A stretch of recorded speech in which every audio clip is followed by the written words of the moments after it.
যাতে ভক্তদের মঙ্গল হয়। অনুরূপভাবেই প্রাপ্ত বস্তুর রক্ষা করাও ক্ষেমের বহন হয়, আর রক্ষা না করাও ক্ষেমের বহন হয়।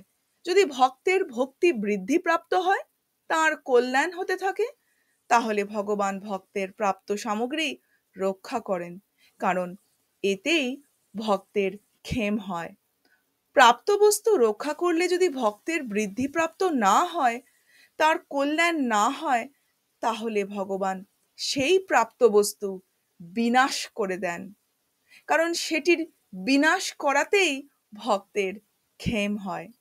তাই ভগবানের ভক্তগণ অনুকূল ও প্রতিকূল উভয় পরিস্থিতিতেই পরম প্রসন্ন থাকেন।